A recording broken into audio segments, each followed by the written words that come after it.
I'm Joseph Staten. I'm the director of cinematics. I basically am in charge of making the movies, telling the story. I'm CJ Cowan. I am a cinematic designer. John Butkus, animator. This is a scene that used to happen in the middle of the control room level, where the Arbiter comes across Sergeant Johnson, basically about to be executed by some brutes. This one will do. Kill the other. Yes, Chieftain. A day's ration says I do this in one cut. 2 cuts, at least. You're on. This was going to be sort of our big, crazy fight scene that John and I cooked up, and John did most of the good choreography for it. And then we decided to simplify things. I don't know, what would you add to that, John? How do you mean simplify? By cutting it? Yeah, right. By saying, this is stupid. No, I think if you watch it, you'll see that there's just a ton of really great action, which I think ultimately decided one was really hard to animate given the time that we had. So it was a fight scene that we wanted the player to actually do himself. Right.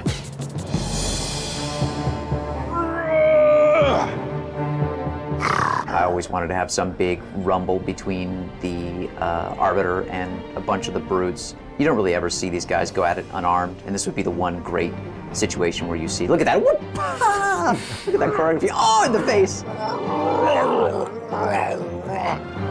There's still a small part of this cinematic that is in the game. We still have basically the end of this cinematic where the Arbiter and Johnson are talking about what they're going to do, how they're going to actually make it to the control room to take out Tartarus. We wanted to get Johnson safely into the Scarab before the player could get control of things, and that's what actually happens in the real game. Tell me, human, can you drive a Scarab? This would lead into some gameplay. And the cool gameplay, of course, is the Arbiter riding on the Scarab tank while Johnson was driving it. They're gonna know we're coming.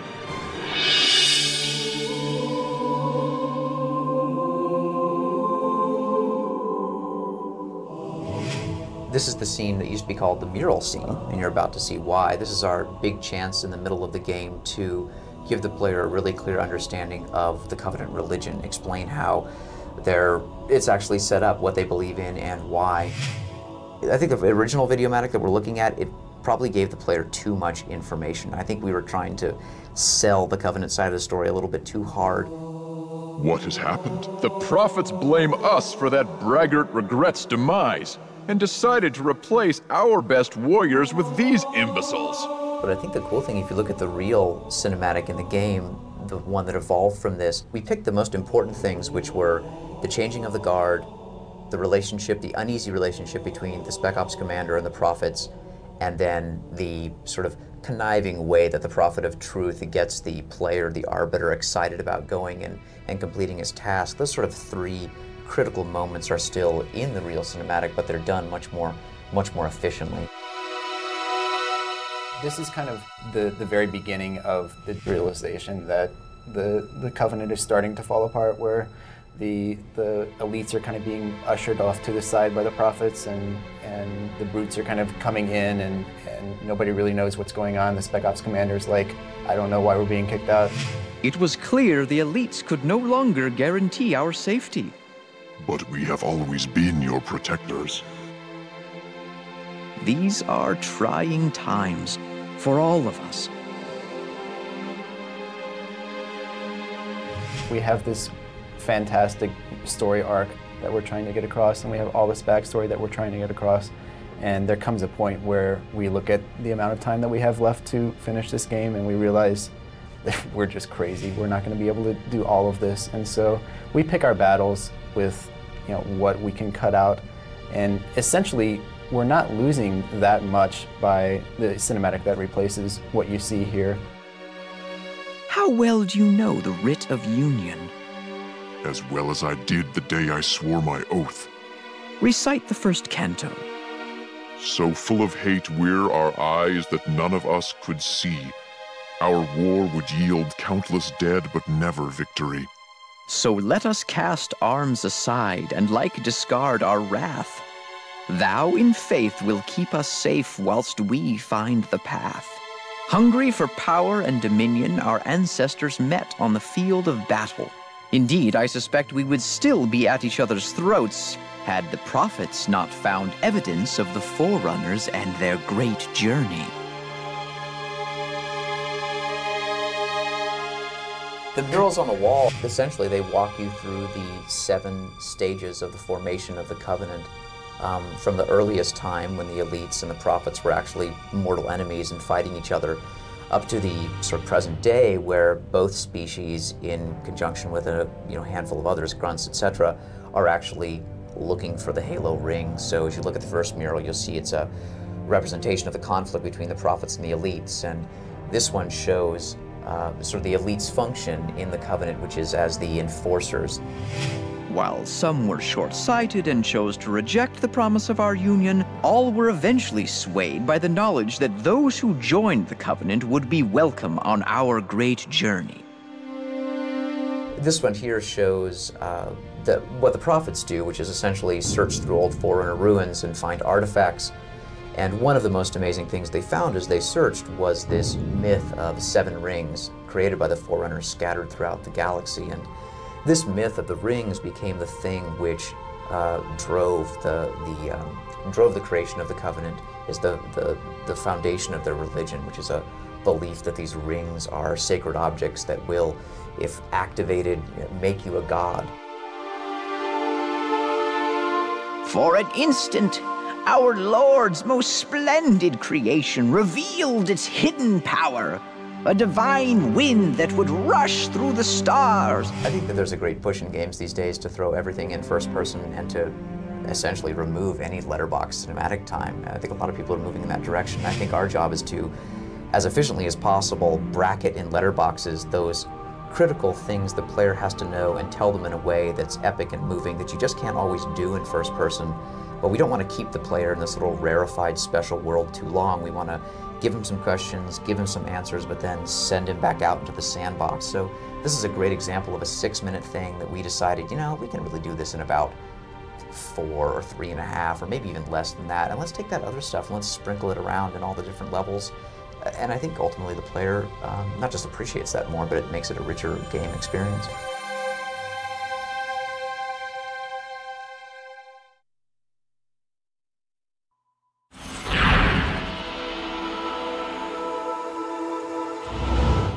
I'm Robert McLeese. Mainly, I make guns. My name is Marcus Leto. I am the art director for Halo 2. My name is Shikai Wang, and I'm a conceptual artist for Halo 2. Look, it's the blind wolf. The beloved blind wolf.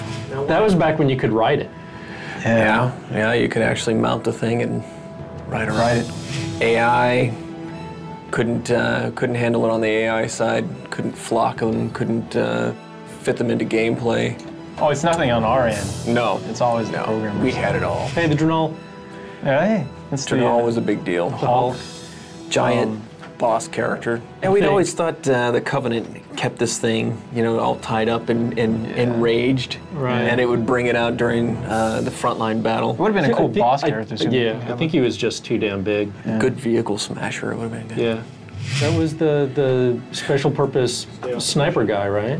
We wanted him to have his arms used as a tripod, and he can actually flip left to right, side to side, so without having to switch weapons or something. We had him silly. being able to hang from trees as well and do some weird stuff like that. He got pretty far too. We actually textured him and got into the game and stuff. Just It took that long to figure out that he was a piece of crap. This is the engineer. We got this into the game. It's actually fully Halo modeled, 1, textured. It was a technological savvy character that would rip apart technology and Idiot Savant. consume it for the Covenant. This is probably the weirdest character I've seen in our sketchbook. Marcus said we needed a character that was more menacing because every one of our characters looked too. We needed something more kitty-like. monster-like. We were just trying to go have a physique that's like biped, but doesn't behave like a biped. So you have all these parts that are missing and all these limbs that are actual limbs. Oh, this guy's cool. I like this guy. He was supposed to carry his weapon under his belly. Beginnings of the Hunter, I think. There you go, Rob. It's the what Gator, Dog. Doberman. Doberman Gator or the Yeah. And then the keel bug. Which was my idea for cleaning up bodies on the battlefield. It would, a few of them would fly in and cut the body into sections and fly off. I like the wing where it actually distorts. It made no sense. Oh, that's cool. I think it was a strike fighter, right? It was like a defensive fighter for the Earth space. Well, it just didn't fit into our gameplay either. We didn't have, we didn't have a purpose for this kind of thing. Well, that's cinematics. Yeah, it'd be a cinematic only thing. We needed more of a Black Hawk type vehicle, which also got dropped. Dude, I so wanted this vehicle to get into the game. The doozy. Precursor to the doozy. Yeah. Just didn't make any sense. Didn't that thing eventually wind up getting a gun on the back of it, or? No, two people got, one got in the front, one in the back. And then one guy facing backwards. Yeah. The nausea seat. Yeah. Hovercraft were kind of a strange thing back then, especially ones that we needed to remain stationary at a certain altitude. That we had a very difficult time with some of those. It would have taken a long time for us to tune the engine physics to make it work right. Oh man, this is the mongoose. The ATV. Yeah, I got cut. We had weapons on the front of it initially. We tried no weapons. The designers couldn't figure out how to integrate it into gameplay. It didn't work in conjunction with vehicles like the Warthog or the Ghost. This broke the model too much. Can't tune it well enough, so we had to cut it out. This is disappointing, is what it is. Yeah. We have tried so hard to get this thing into the game. We had effects, model, we even reiterated it. Yeah. Rob did for Halo 2. We built it. The most difficult model to build that I did in Halo was the most difficult rebuild for Halo 2. Yep. Looked beautiful too. Sure, it sucks. Yeah, it's all this good stuff we want to get into the game, but you know, that's part of making games.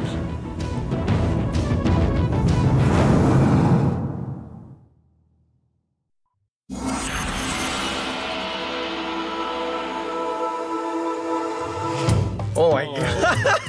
Love it. So you didn't know we were going to start this far back? So are those like newer guys or are those the old guys? Those are the super old, like, those are the old Poly guys. Hey, that looks like the back of my dog. Okay, so this is Sheik, Rob, and Paul, and Marty making sound effects. Now we're out on the road? Who thought this was going to be cool? It's like myth. Oh yeah, Oh well God, of course, because that's what it was. This is dance. And there's like one of the old busted up bunkers. Now was that made out of like igloo blocks? Beautiful. No, I think it was just busted up. Okay. Is it the Hummer? And the Hummer. Yeah, the Hummer. That's the first version of the Warthog, I guess, huh? Yes. Yeah, and there's the old version of the Ghost. Yes, the one right to the left corner in the gray, right next to the Jeep. What year is this now? This is 1948. 98, I think. Wow. Yeah. Seriously, this is what, 1990? This is 98. Hey, we had detail objects back then? What detail objects are you talking There, look about? at the ground, see? Ah, The beginning. The old broken hill. The old railroad track. That's a little prelude to what happens in the future. See, that's there's the Warthog. Oh man, like look at the old stealth tank that never got in the game. Yeah. Well, look, I mean, the guy still has the assault rifle across his shoulders. Yeah, that still looks cool, man. I don't know why everybody says that still looks cool. So that looks like a Warthog. Yeah, it's a Warthog. Kind of. I mean, the textures are so low res. I mean, that's cool, you know. Yeah, I think we were using 128s or something at that point. Whoa. And people probably want to know why we switched from third person to first person. Because Jason. Well, he was the one that was dead set against first person for a long time. Yeah, and then right? he's like, hey, wait, we can't make third person work. Hey, let's change it back. That's what happens when your lead is a crack addict. Oh, dang. That was Paul Russell, former Bungie employee. Here's control the old control room. Yeah. Yeah, boy, I have a sense of awe. Dude, this is cool. Oh, what's up at the? Oh, yeah, this is the first time we the had big a mirror. mirror right? and stuff. Yeah. Oh, Here we go. This is Macworld Macworld. 99. Yeah, that's right. Oh man. So we actually tried to play Watch out for that tank. multiplayer on this thing with third person once, and then it's just impossible. It just to turned keep into a like grenade juggling act. Yeah, just because you just can't aim for crap. Yeah. Now does that? Yeah, that actually had like the disintegrating belt. It created like twice as many particles as it really needed to. Yeah. Oh, that was nice. Yeah, I remember we had trouble transitioning between the exterior engine and the interior engine. Let's look at all the It's getting close. hologram thing. What happens when you paint it? Yeah, look at that hologram. Wow. Yeah, none of this stuff ever got used in the original one. Uh-oh. Oh, this Getting is closer. actually had the map up in the upper. Oh, this is the E3 one. This is the E3. Yeah. E3 2000. Yep. There's still PC though. On there. Yes. Yeah, I kind of like the old ones where the reflection maps weren't circular. It was just planar. That was cooler. Boy, that's when the artist knows to draw skies, though. I feel moist. Oh man. I feel cannon off the back. good. We would have had like 30 different guns in that thing. That's right. If it would have been up to me. Yeah. Go in the water. Go in the water. Well, you know, I'll see it's everyone like, go in the come on water. to Microsoft. And oh, by the way, you only have 5 months to make your game. Well, it was either that or never release it and Yeah. then go look for other jobs. All right, man, here we are. Yeah. Everybody out. Yeah, as you can tell, there's no AI at all. Everything was scripted in E3. What? Are you saying E3 was smoking me? We outsourced it to a post-production house. To Henson. Okay, Rob. Wow, Okay, yeah, Rob, there's what's the alien sniper rifle, the plasma sniper rifle. Here's the old AR. Oh, and here's the anti-air rocket launcher. It's got that magic pocket that can fill up with anything. Yeah, there it goes. It doesn't explode. There's the pistol. Look at all the cool weapons we had. There's before. the anti-armor rocket. How much do we get to keep from all this? Like 5? Which one is that? That's the shotgun. Yeah. Yeah, it's all right. Ah, the SMG. Holy, what the hell? Nice effect. It's a fire hazard. What? This is it? What? This is it? Bet you can't stick it. You're on.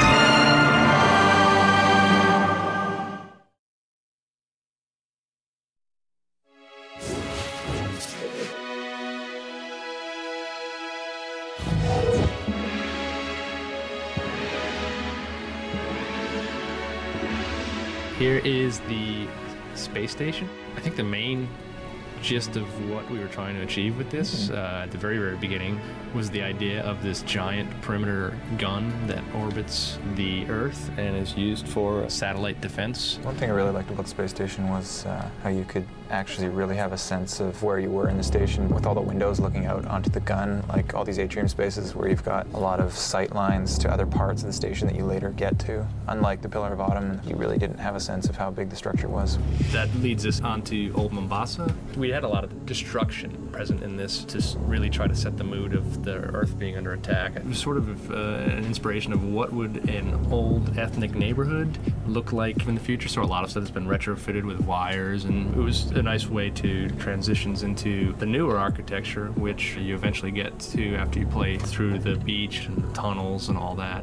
And you eventually end up over what we call New Mombasa. A lot of the look and feel of the city was based on either concepts that were painted or from actual photographs of the current city of Mombasa that exists in Kenya. And so that's why it seems familiar. At the same time, we've tried to add as simply as possible signs of 500 years of human advance. It sort of still harkens to the arcology concept that Chris Lee was working on a long time ago for the E3. You'll see a lot of architecture here, like this large bridge. There's some highway sections, and then the new city. And the reason why the arcology was replaced is because it was such a massive structure that you really felt like you were just in a gray metal canyon and not in a living city, nearly as much as the new level. So hopefully it was a change for the better.